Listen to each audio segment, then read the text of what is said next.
Olá, eu sou a Marina, sou uma das profs de literatura do Educa e vou conversar com vocês sobre algumas das leituras obrigatórias. Queria recomendar que todo mundo que puder faça a quarentena, fique em casa o máximo de tempo possível, tá? É um momento bem difícil, mas a gente pode cada um fazer a sua parte, né? Em relação ao vestibular, uma coisa que eu queria lembrar vocês antes de começar a falar sobre a leitura obrigatória, é que o vestibular ele é uma maratona, né? Às vezes a gente se esquece desse detalhe que é diferente, é muito diferente do que estudar para o colégio. Então a gente precisa de uma organização para manter o ritmo de estudos o ano inteiro, né? A gente vai estudar uma coisa agora, a gente precisa lembrar dela em novembro, né? Então a gente precisa desse ritmo de estudos que ele seja idealmente contínuo. Se vocês quiserem ajuda para fazer um cronograma de estudos, eu me coloco à disposição, tá bem? Em relação à literatura, nós vamos começar pelas leituras, por causa da quarentena, a gente teve que fazer alguns ajustes no nosso cronograma, mas vocês vão ter todas as matérias, não se preocupem. Tentem ler as leituras obrigatórias da URGS, tá? Porque são questões certas na prova. Então é importante que a gente tenha bem gravadas elas na cabeça, tá bem? E por qual que eu posso começar? Eu sugiro que pela menor, tá? Porque a leitura que tem 100 páginas vai ter o mesmo número de questões que a leitura com 300 páginas, tá bem? Então vale a pena ler as menores. E perguntem sempre que vocês tiverem dúvidas, a gente está à disposição. Tem um grupo no Face para isso e tem o grupo do WhatsApp também. A gente vai começar então com o livro As Meninas, da Lígia Fagundes Telles. Ele é o nosso primeiro depoimento de tortura durante a ditadura militar no Brasil. Então, o contexto dele é justamente a ditadura, que começou lá em 64, que em 68 teve o AI-5 endurecendo essa ditadura e tornando ela ainda mais cruel. Tá? De 69 a 74, lembrando, foi o governo Médici. E o livro ele se passa em 69, que aconteceu um importante episódio também da história da ditadura, foi o sequestro do embaixador americano. Tá? Esse embaixador ele foi sequestrado pelos militantes justamente para que outros militantes fossem soltos, tá? Eles estavam presos e sendo torturados. Então eles sequestraram o embaixador para, em troca, ter a liberdade dos parceiros. Tá? Em relação à autora, ela nasceu em São Paulo. Em 23, ela além de escritora, ela é procuradora, tá? E ela é uma escritora modernista. É uma escritora muito importante, ela recebeu vários prêmios, tá? Entre eles o Prêmio Camões, que é o mais importante da literatura de língua portuguesa. E na obra dela, ela tem contos, crônicas, romances, ela participou de várias antologias e coletâneas e traduziu vários textos, tá? Ela faz parte da Academia Paulista de Letras e também da Academia Brasileira de Letras. Tá bem? A gente pode ter uma questão relacionada à Lígia, tá? Então é importante que vocês tenham uma noção, assim, básica das informações dela. 3 informações bem importantes do livro: o tempo, o espaço e a narração. Tá? O tempo do livro ele acontece em apenas 2 dias. Sim, são 300 páginas falando de 2 dias.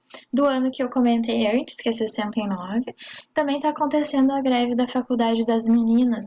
O espaço do livro é São Paulo, e o principal cenário é o pensionato religioso Nossa Senhora de Fátima, tá? Que é onde as meninas moram. A narração é um pouquinho peculiar. Ela tem um foco narrativo em primeira pessoa com fluxo de consciência. O que é isso? É como se a gente estivesse lendo os pensamentos das narradoras. Das narradoras? Sim, são 3 narradoras, tá? A Lorena, a Lia e a Ana Clara, que são as meninas. E também tem momentos em terceira pessoa. Então temos o quarto narrador. Isso já era uma dificuldade inicial na leitura, né? Porque a gente nunca é avisado de quem está falando. Mas ao longo das páginas a gente consegue perceber quem tá falando, tá? A Lorena, ela vai ter um discurso mais culto e elaborado, tá? A Lia, ela é bem engajada politicamente, então ela vai sempre trazer algumas informações assim. E a Ana Clara, ela tem um discurso mais confuso e truncado. Informações gerais do livro. Justamente por causa desse fluxo de consciência e dessa mudança de narradores, o livro ele é um pouco fragmentado, tá? Ele tem cacos de observação e lapsos de lembrança das meninas. Ele acompanha personagens de minuto a minuto, como se a gente tivesse uma câmera e essa câmera mudasse o foco, assim, de uma menina para outra. A Igreja Católica, ela aparece como uma amortecedora da violência política, tá? As meninas estão ali no pensionato como se elas estivessem protegidas ali no pensionato. E a questão sexual e as suas fronteiras é um tema que aparece bastante no livro. Isso caiu já na prova ano passado, tá? Acho difícil que caia de novo, assim, uma questão específica disso. Era uma das afirmativas de 1, 2 e 3 da questão, tá? Mas vamos falar um pouquinho disso, rapidinho. Em relação a Lorena, ela é virgem, mas ao mesmo tempo ela gostaria de perder a virgindade, tá? Com o amante dela. A Lia, ela apresenta uma liberdade sexual. A Ana tem outra relação com o sexo, tá? Ela juntou o combo sexo e drogas com uma forma de se autodestruir. A mãe da Lorena, ela é casada com um homem mais novo, também tem essa questão sexual na vida da mãe da Lorena. E o homossexualismo, sim, entre aspas, né? Eu sei que é homossexualidade, mas é assim que o termo aparece no livro e ele é comentado pelas personagens. Em relação a Lorena, tá? Também chamada de Magnólia Desmaiada pela Lia. Ela é filha de uma família burguesa, tá? Ela é bem riquinha, ela é culta, ela é virgem, como a gente já viu, isso é uma informação importante, e ela é sonhadora também. Ela estuda direito e possui alguns momentos bem trágicos da história dela, da família dela, tá? O irmão dela, Remo, teria matado o Rômulo numa brincadeira de infância, tá? Mas a mãe dela conta pra Lia que o Rômulo morreu ainda bebê devido a um problema cardíaco. Então a gente não sabe qual é a versão certa, tá? Mas ela, lá no fluxo de consciência da Lorena, essa imagem, essa cena aparece várias vezes, tá? O Remo agora é diplomata e manda vários presentes pra Lorena. E ela também teve uma boa relação, uma relação de afeto pelo pai, também teve um fim trágico, tá? Ele faleceu num sanatório. A mãe dela se casou com o Mie, que é um homem mais jovem e interessado no dinheiro dela. A gente não sabe se ele é exatamente um gigolô ou se ele só deu um golpe mesmo, mas isso fica bem claro que ele está interessado no dinheiro. Ela tem mais dois amigos, o Gugu e o Fabrício, que aparecem pouco assim na narrativa. E ela é apaixonada por um homem casado, o MN. Ela usa as iniciais justamente porque ele é casado, tá? E durante toda a narrativa ela tá esperando a ligação dele, tá? Esse é o centro das angústias da Lorena. E como ela fica esses 2 dias, né, entediada com a espera, ela vai ouvindo os discos dela, vai lendo os livros, ela avista uma gata que fica ali ao redor do pensionato, e ela tem uma boa relação com as freiras do pensionato, tá? Como ela é a mais certinha das três, as freiras gostam bastante dela. E, enfim, aparece nesse fluxo de consciência dela, aparecem muitas memórias, tá? Principalmente na fazenda da família, que teria sido a morte do irmão dela, tá? A personagem Lia, ou Lian, como a Lorena chama ela, ela é filha de uma baiana e um alemão que era militar nazista, fugiu, tá, para o Brasil porque descobriu que o nazismo era o nazismo, tá? Não tinha plena noção. Ela vai para São Paulo estudar ciências sociais e quase não tem recursos financeiros, tá? Ela tem bastante problema com isso, isso aparece em vários momentos da obra. Ela é militante contra a ditadura, então ela tem um codinome que é a Rosa Luxemburgo, e ela que lê o relato da tortura que eu comentei lá no começo da aula, tá? Quem foi torturado foi um trabalhador que havia entregado panfletos aos colegas. Foi simplesmente isso, tá? Então os militares acharam muito subversivo isso e torturaram ele. Então, bem cruel a nossa ditadura, né? Então ficou bem claro isso no livro. Ela procura desqualificar tudo aquilo que não tem a ver com a militância e as questões ideológicas dela. Então ela desdenha, assim, quando a Lorena fala que tá esperando a ligação, né? Ela acha uma bobagem. Ela é bissexual e namora o Miguel, que tá preso. Ele seria um dos militantes soltos depois do sequestro, de liberar o embaixador americano, né, do sequestro.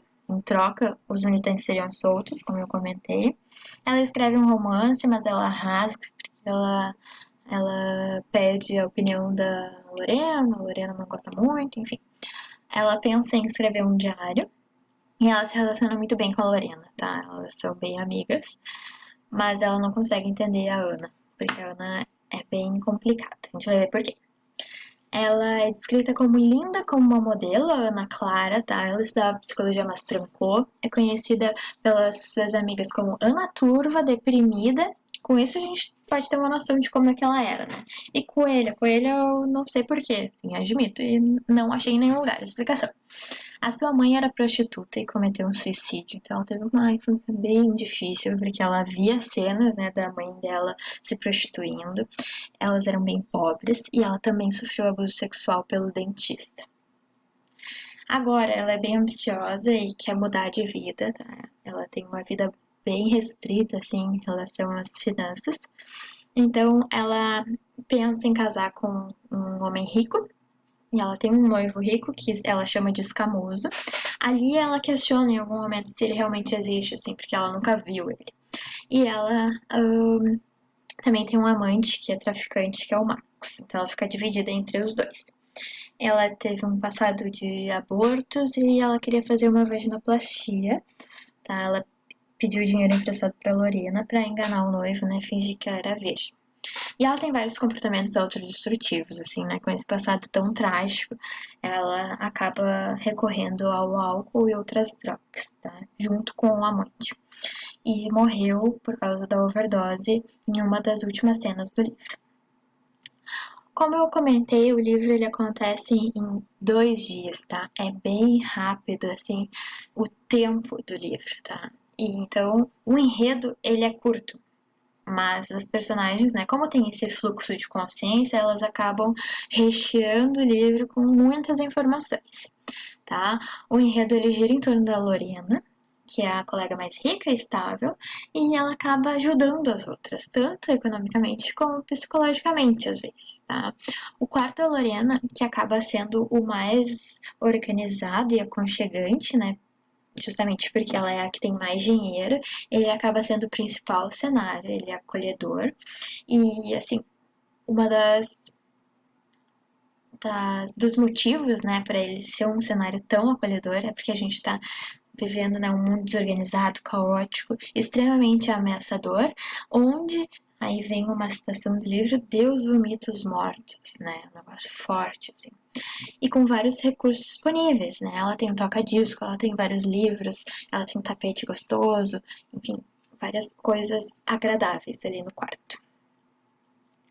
Então, um dos fios narrativos, a Lia pede o carro de Lorena emprestado para usar numa atividade clandestina, né? Porque lembra que ela é militante, e depois o adiantamento do dinheiro da passagem para Argélia, porque ela vai encontrar o Miguel, né, que vai ser solto lá quando eles depois do sequestro do embaixador, e eles vão fugir juntos para Argélia. Tá? Em outro fio narrativo tá a Ana Clara, completamente drogada, tá? A gente fica em dúvida se as coisas que estão acontecendo quando ela está narrando, se as coisas estão acontecendo no momento ou se ela está lembrando, tá? No final da obra, ela encontra a Lorena na pensão e ela acaba morrendo em consequência da overdose, tá? É um momento bem trágico que acaba fechando o livro. Quando a Lorena percebe que a Ana Clara, desculpa, morreu, ela chama a Lia, que acaba de voltar da casa da mãe da Lorena com o carro da mãe da Lorena, e as duas deixam o corpo da Ana Clara numa praça, tá? Porque elas temem que desconfiem das freiras do pensionato se encontrarem o corpo da Ana Clara, né, dentro do pensionato. Enfim, esse é o enredo da história. Eu disse que o enredo é bem curto, tá?